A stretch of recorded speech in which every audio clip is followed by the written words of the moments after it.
Number 1, Debra बाबा की रहस्यमयी कथा। डेबरा पश्चिम बंगाल का एक शांत और रहस्यमय गांव, चारों ओर घने जंगलों और दलदली जमीन से घिरा हुआ है। गांव के बीचों बीच एक टूटी फूटी पुरानी गुफा है, जिसके बारे में कहा जाता है कि वहां 280 सालों से एक साधु, जिन्हें लोग डेबरा बाबा कहते हैं, बिना हिले डुले ध्यान मग्न है। किसी ने बाबा को चलते, बोलते या कुछ खाते पीते नहीं देखा, फिर भी उनका शरीर ज्यों का त्यों है। न कोई धूल, न कोई दुर्गंध, न कोई वृद्धावस्था। जो भी गुफा के करीब जाता है उसे या तो तेज ऊर्जा का आभास होता है या वो बेहोश होकर गिर पड़ता है। कई ग्रामीणों ने महीनों तक अजीब सपने देखने की बात कही है। लेकिन बाबा कौन है?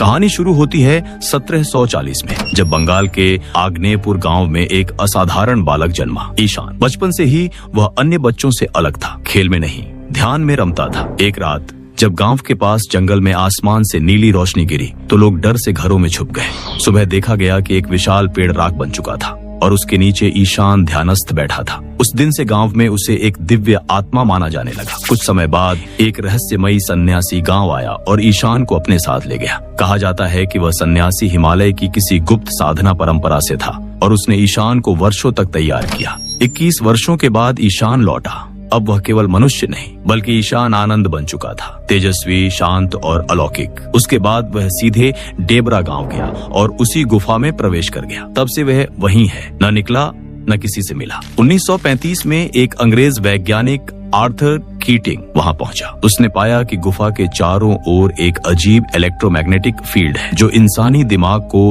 प्रभावित करता है। एक बार एक सन्यासी ने बाबा से पूछ लिया, आप किस लोक से आए हैं? बाबा की आंखों से आंसू निकले और उन्होंने सिर्फ इतना कहा, मैं वहीं से आया जहां तुम लौट जाओगे। उस दिन के बाद वो सन्यासी कभी नहीं दिखा। कुछ योगियों का मानना है कि बाबा ने काल समाधि ली है, ऐसी अवस्था जहां साधक समय से परे चला जाता है, शरीर जीवित रहता है लेकिन आत्मा किसी उच्च लोक में प्रवेश कर जाती है।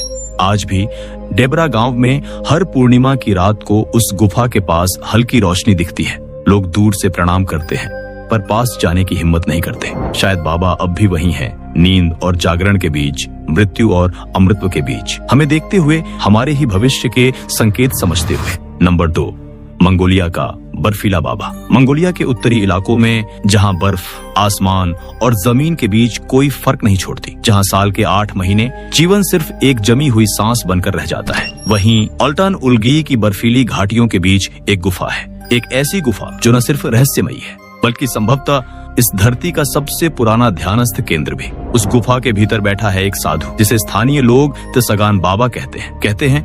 वह वहाँ लगभग 300 वर्षों से बैठे हैं, बिना हिले, बिना बोले। और सबसे अजीब बात, उनकी आंखें अब भी खुली हैं। जब भी कोई भयानक बर्फीला तूफान आता है, गांव वाले बताते हैं कि गुफा के पास की बर्फ अपने आप पिघल जाती है, मानो कोई अदृश्य गर्मी उस जगह की रक्षा कर रही हो। 2002 में जापान की एक वैज्ञानिक टीम वहां पहुंची। उन्होंने बाबा के शरीर पर इंफ्रारेड स्कैनिंग की। तापमान था -40 डिग्री सेल्सियस, लेकिन स्कैन में दिखा कि बाबा के शरीर में अब भी हल्का हीट सिग्नल है।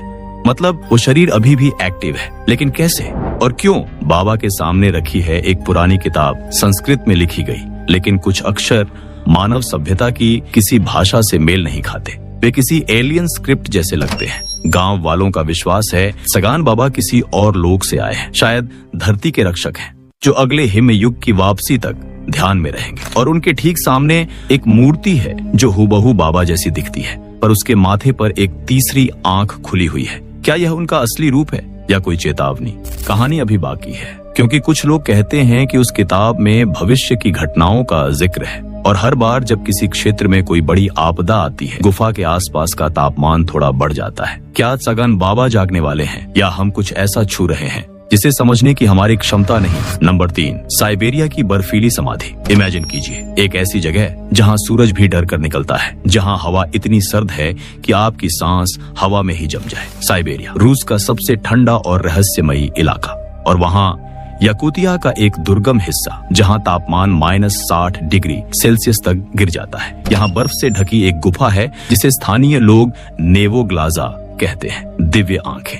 लेकिन ये सिर्फ एक गुफा नहीं है। गुफा के भीतर बर्फ में पूरी तरह ढका एक इंसानी शरीर मौजूद है। न कोई हरकत, न कोई गर्मी, सिर्फ बर्फ में जड़ा हुआ एक ऋषि, शून्य ऋषि। उनकी आंखें पूरी तरह खुली है, हल्की नीली चमक लिए। साल 1949। यूएसएसआर की मिलिट्री की एक टुकड़ी को एक अजीब सिग्नल मिला।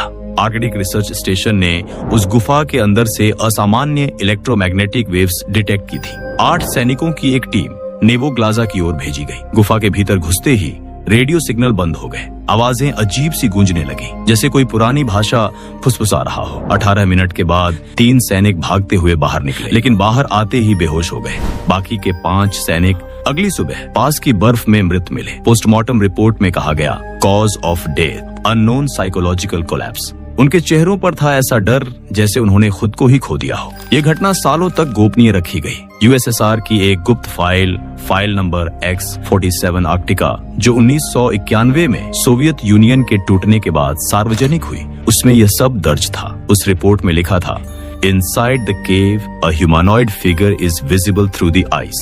वैज्ञानिकों ने इसे नाम दिया कोल्ड स्टैसिस, एक ऐसी स्थिति जहां शरीर मृत नहीं होता लेकिन पूरी तरह से निरंतर नींद में होता है। लेकिन सवाल उठता है, इतनी ठंड में बिना किसी सपोर्ट के वो सांस कैसे ले रहे हैं, और उनकी आंखों में ऐसी कौन सी शक्ति है जो किसी की मानसिक स्थिति को तोड़ सकती है। आज भी नेवोग्लाजा की वह गुफा सैटेलाइट से दिखाई देती है, लेकिन कोई पास जाने की हिम्मत नहीं करता। पार्ट 4, अफगानिस्तान की छुपी हुई आत्मा। अफगानिस्तान एक ऐसा देश जिसे हम अक्सर युद्ध, संघर्ष और अस्थिरता के संदर्भ में याद करते हैं, लेकिन इस धूल भरी जमीन के भीतर कहीं एक बहुत पुरानी आत्मा सांस ले रही है। बामियान प्रांत, जहाँ कभी बुद्ध की 2 विशाल मूर्तियां खड़ी थीं, जो पहाड़ों का सीना चीरकर बनाई गई थीं। सदियों तक वे वहाँ खड़ी रहीं, न केवल एक धर्म के प्रतीक के रूप में, बल्कि एक सभ्यता की गवाही देती हुई।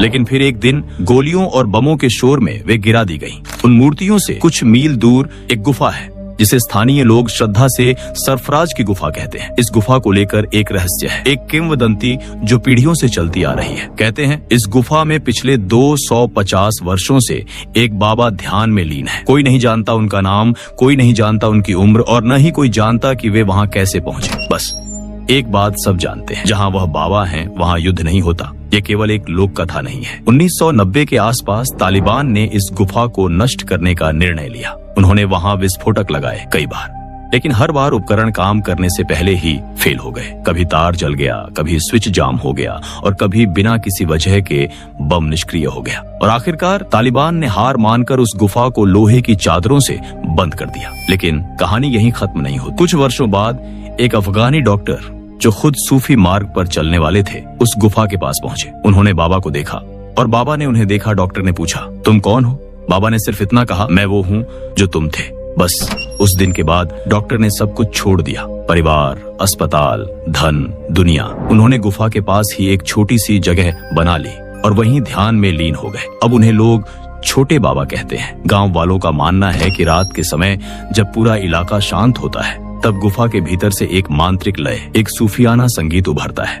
कोई कहता है वह रबाब की धुन है। एक बार एक यात्री ने कहा, मैंने वहाँ वक्त को रुकते देखा, जैसे किसी ने घड़ी की सुइयां पकड़ ली हो। सवाल ये नहीं कि वो बाबा कौन है, सवाल ये है कि एक देश जो सदियों से युद्ध में झुलस रहा है, उसकी धरती पर एक ऐसा स्थान भी है जहाँ 250 वर्षों से कोई बिना कुछ कहे बस मौन में शांति बनाकर बैठा है। वो गुफा सिर्फ एक स्थान नहीं, वो एक प्रतीक है, शायद हमारे भीतर की उस शांति का जिसे हमने खो दिया है। नंबर 5, नेपाल का जंगल और चमत्कारी साधु। नेपाल का सुदूर पश्चिमी हिस्सा दार्चुला जिला।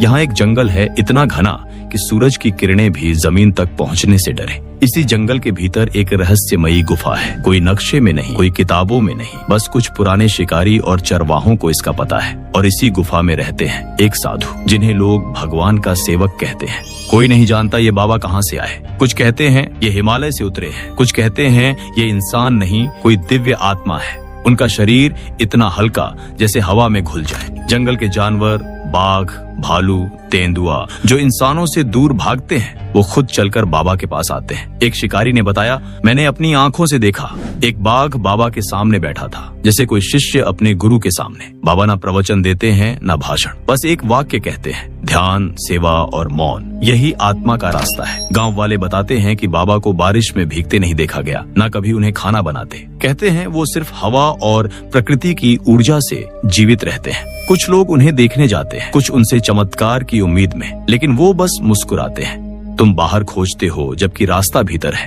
अब सोचिए, जो विज्ञान कहता है कि इंसान 3 मिनट से ज्यादा बिना सांस के नहीं रह सकता, वही बाबा 3 दिन बाद जिंदा उठ बैठते हैं। क्या ये चमत्कार है या कुछ ऐसा ज्ञान जो हम भूल चुके हैं? शायद वो रहस्य जिन्हें हम बाहर ढूंढते हैं हमारे भीतर ही सो रहे हैं। इन साधुओं की कहानियां हमें याद दिलाती हैं कि शांति, ध्यान और चेतना ही असली सुपर पावर है।